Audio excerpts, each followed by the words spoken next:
Hello everyone, it's me, and today we are going to travel back in time to meet one of the most terrifying rulers of all time.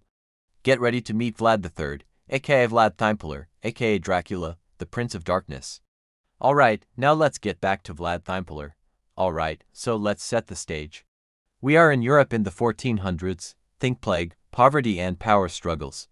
And in the middle of this chaos is Vlad Impaler, also known as Vlad Dracula. And let me tell you, this guy wasn't your average medieval leader. When Vlad came to power in Wallachia, a small principality located in present-day Romania, he inherited a mess. The region was constantly under threat from the mighty Ottoman Empire, and the local nobles were more interested in parting than protecting the people. But Vlad wasn't fazed. He was ready to take action. Vlad was educated in the Ottoman court and knew all about their dirty tactics. He was a master of deception and manipulation, which he used to great effect. He pretended to submit to the Ottomans while secretly plotting his revenge. And when the time was right, he struck back, taking over the throne and establishing his authority. But don't think for a second that Vlad was a benevolent ruler. Oh no, this guy was a stickler for control, and he used fear as his primary tool. Now, don't get me wrong, I'm not saying that every leader needs to be a teddy bear, but Vlad took things to a whole new level. For example, he developed an obsession with impalement. While it wasn't unheard of in medieval times, Vlad took this form of capital punishment to the next level. In fact, some historians estimate that he had around 100,000 people put to death this way. That's like a small city worth of people, gone with the blink of an eye. And let's be real, being impaled can't be the most pleasant way to go. Just imagine getting stabbed with a wooden stake and then being left to die slowly. But Vlad didn't stop there. He even had entire villages wiped out if they didn't comply with his orders.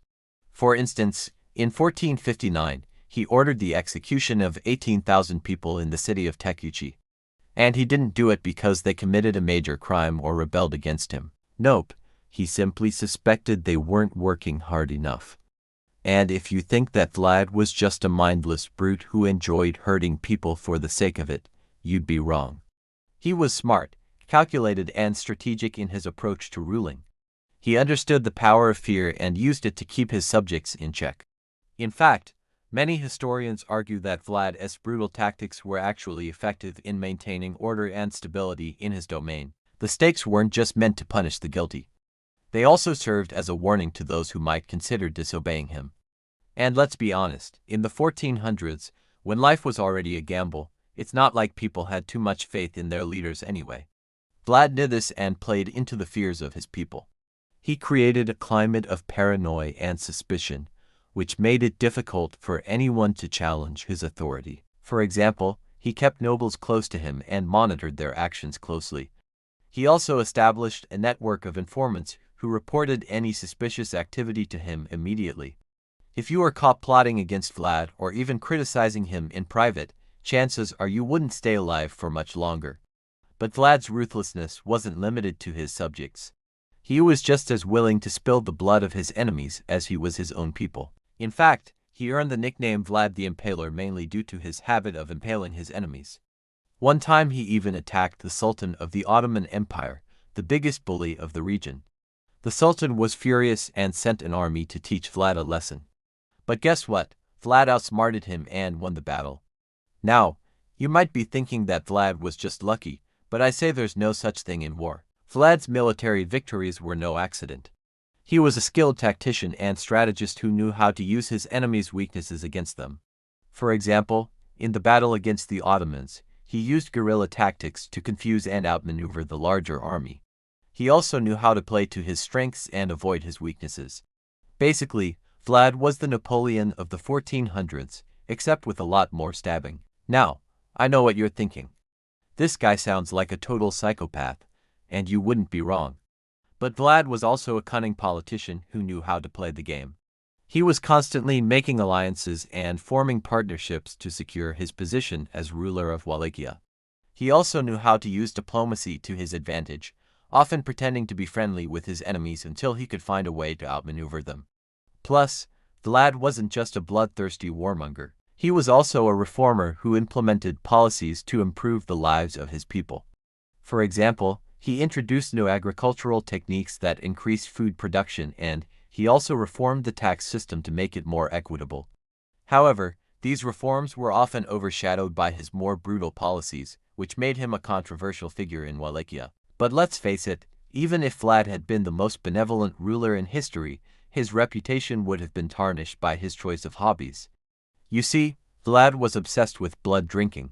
Okay, maybe not his own blood, but the blood of animals, especially horses.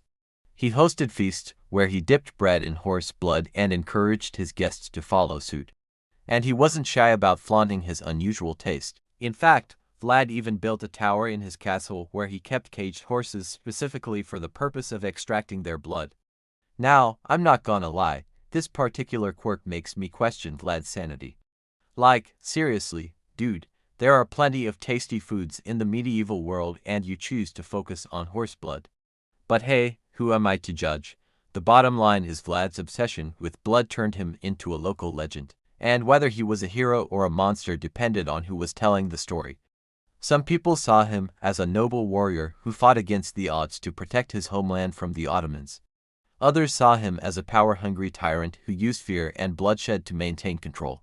So who was Vlad really? Well, that's up for debate. But one thing's for sure, his story was the inspiration behind one of the most iconic villains in literature, Count Dracula, aka Bram Stoker's creation, who was based largely on Vlad's habits and reputation. Over the years, Stoker's version of Vlad has become more popular than his actual historical counterpart. But that doesn't mean that Vlad isn't worthy of his own spotlight. So the next time you're feeling a little thirsty for blood, raise a glass to Vlad the Impaler, the blood-drinking, stake-wielding, horse-slaughtering Prince of Darkness. You know, if that's your kind of thing. So what do you think? Was Vlad the Impaler a misunderstood hero or a ruthless tyrant? Let me know in the comments below. And don't forget to like and subscribe for more historical tales. Thanks for watching and I'll see you next time.